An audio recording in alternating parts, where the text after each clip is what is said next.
Hello everyone, it is my great honor today to introduce some of the preliminary findings of our research project, Virtual Telepresence for the Future of ROV Teleoperations.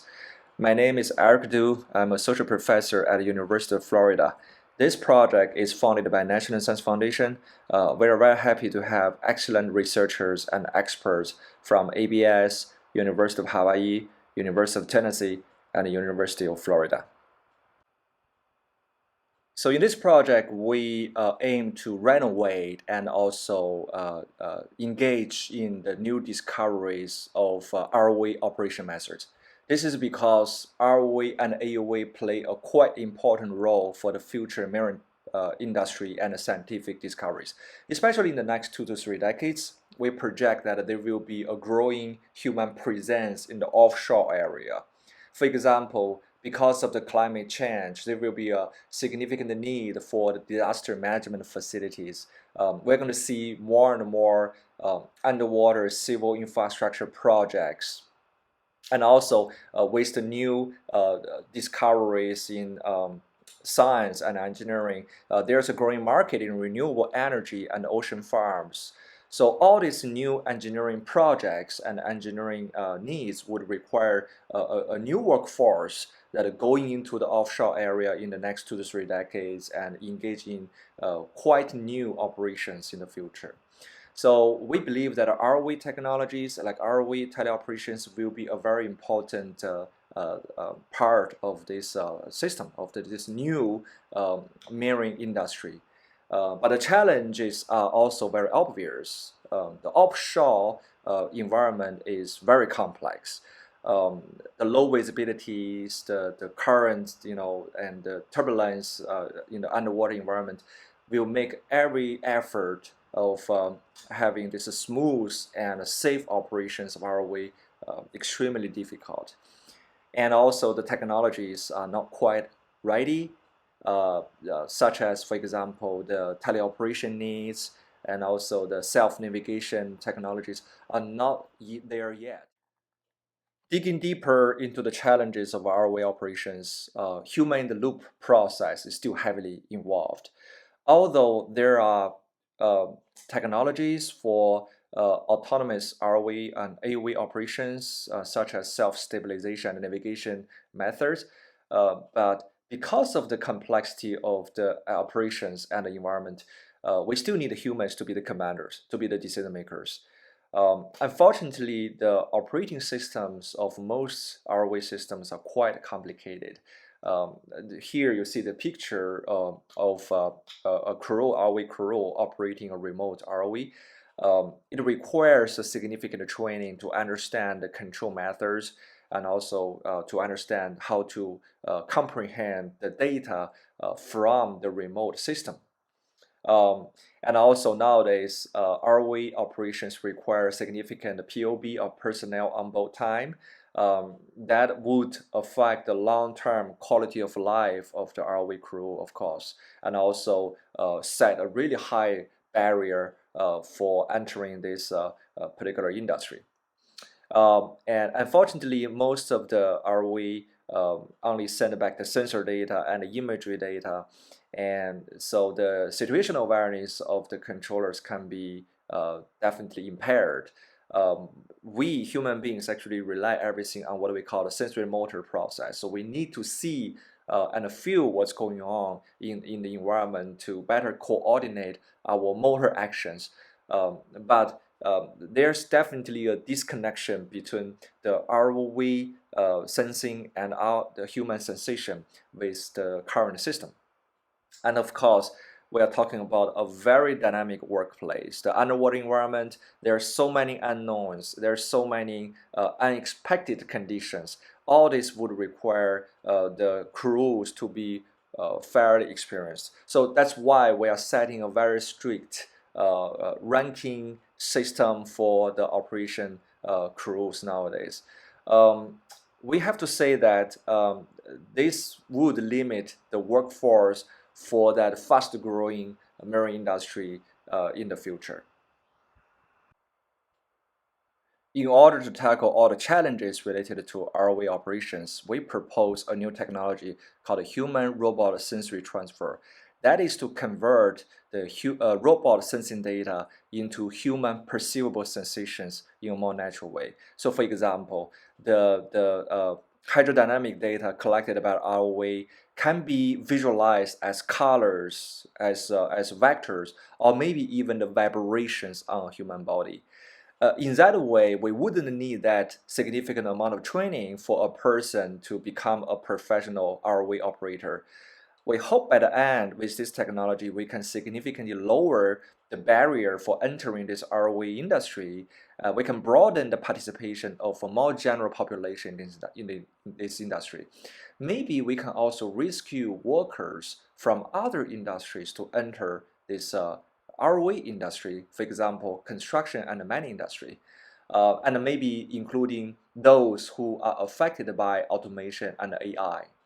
And by the end, we hope this technology and a growing workforce would help increase the human presence in the offshore area. So by the end, we can cultivate new industries such as crowdsourced underwater inspection and underwater construction. This is the design of the human-robot sensory transfer system. So first, we equip the future ROV with high-end sensors such as the pressure sensors and Doppler sensors that can collect the underwater environment data with high resolution. Especially the hydrodynamic features that will help us generate haptic sensation for the human operator. The design and the deployment of the ROV-equipped sensors will be inspired by nature, such as how fish sense the water flow. Then the collected data will be pushed to a simulation environment to create a digital twin model. So in this model, the working environment as well as the ROV status will be totally driven by the real data. But also in this digital twin simulation, we also generate new data points to fill the gaps of the sensor data. For example, in certain areas, maybe there's a sparse data or missing data from the sensor. So based on the models, we can fill the gaps. And then we optimize the sensor data with this digital twin simulation environment and push everything to a mixed reality environment, including the VR headset and haptic stimulator. So the data will be visualized in a more natural way, such as simulating the underwater environment and the temperature change as colors in VR headset. And also the hydrodynamic features collected from the pressure sensors and the Doppler sensors can be converted into haptotactile sensation for the human operator. This system can also open up new opportunities for training. So in the future, the training systems will also be based on real data collected from the remote workplace. So this is our current progress. So the first step for the human-robot sensory transfer is to model the underwater environment and ROV in a simulator.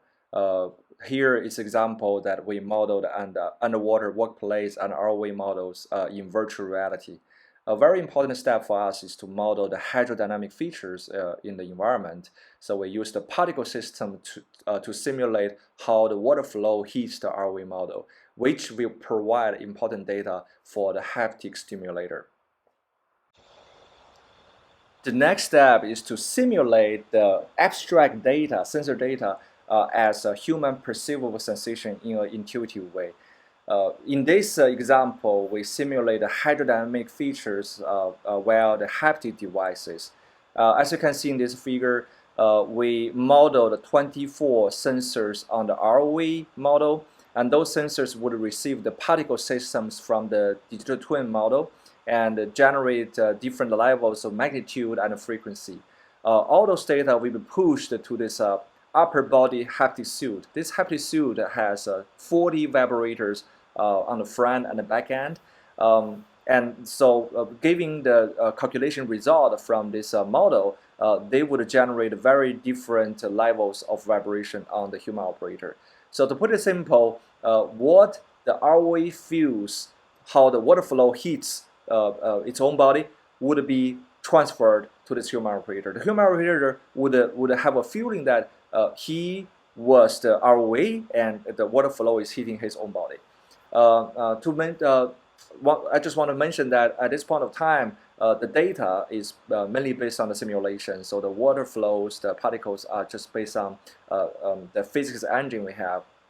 But in the future, this data will be from the real ROV system. So at the end, what this person feels is an actual ROV system from the remote workplace. We also notice that different parts of a human body would have very different sensitivity level to vibrations. Especially our hands are very sensitive to vibrations. So with that said, we also created this haptic gloves. This is based on the Haptic gloves.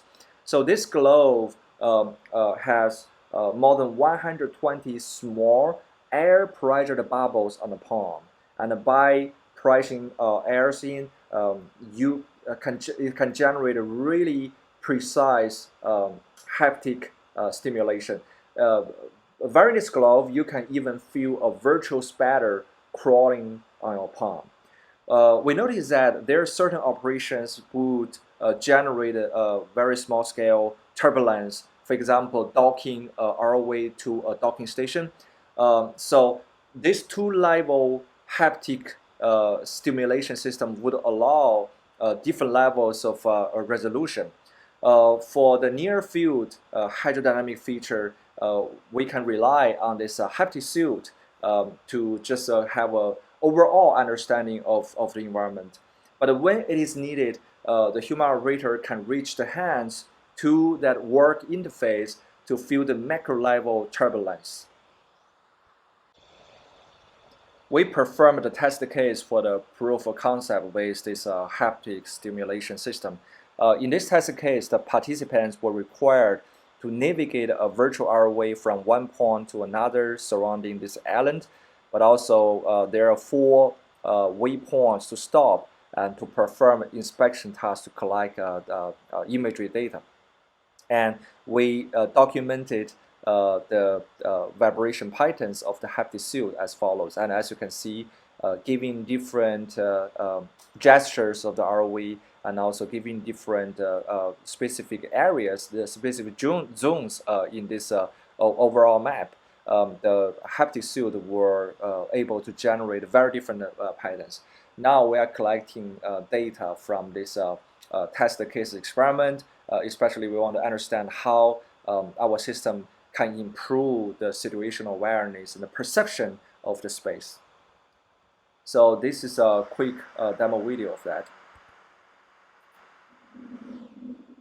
As you can see, this is a first-person view of the participant, and all those moving bars actually show the real-time vibration pattern depending on how this water flow is hitting the ROV.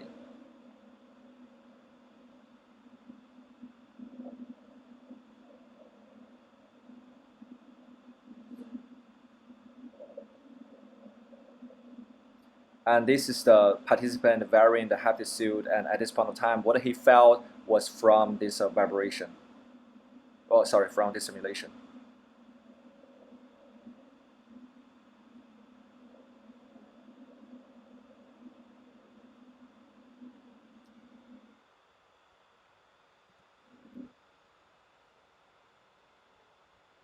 All right.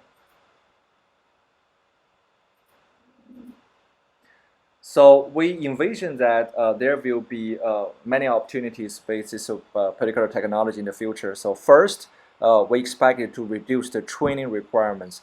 Current ROV operation and commercial diving are skill intensive with really high bars for enter and expensive training. We expect the new technology to reduce the training time, cost, and salary requirements for high-skilled workers. And also, this technology would increase the capital productivity. So currently, subsea inspections and maintenance performed by personnel on board, which carries high logistical transportation, safety, and compensation costs. If the future operators can direct an ROV from a VR suit in an office rather than helicoptering out to a ship or platform, the cost savings may be significant. That will also increase the capital utilization. So industry feedbacks indicate that ROVs may be used on only about 50% of days because of the limited of matching an operator with the ROV system. So our system would allow a robot as a service model in the future. So anybody, if they are free, they can operate a remote ROV from a distance from their own living room or office room. So that would definitely increase the utilization of ROV system. But we also recognize several challenges related to this method. So the first one is about ROV design. The proposed system would require significant change to the current ROV systems. That includes equipping the future ROV systems with the new sensors that can collect high-fidelity underwater environment data. The initial cost may become an obvious burden for many businesses. And also, telecommunication in the underwater workplace is still a big challenge. A new data and a telecommunication infrastructure is needed for transferring the potentially large amount of data to support the human sensory transfer method. Without concrete evidence on the benefits of the proposed method, that would be extremely difficult for industry and academia to make the aggressive move in transforming the current telecommunication system for ROV. And finally, and probably the most important, is the trust and adoption. The lack of reliability evidence and proven benefits would make the adoption of this technology difficult. And trust on any new technology happens very slow with extensive communication needs and trainings. And that's why we would love to have conversations with you guys. We want to listen to you. We want to identify the obstacles and the potential plans to mitigate and remove obstacles. Once again, this project is funded by National Science Foundation. We are very grateful for their support. This will be a 4-year project, and we are about 4 months into the project. So in the next year, we will be focusing also on this worker analysis. We want to understand from the operator's perspective that how this technology will help them and what are still the potential challenges. And also by the end, we are also going to perform economic analysis to see what is the potential benefits of this technology to the future marine industry. If you are interested, you can scan this QR code to get more information of this project. Thank you very much.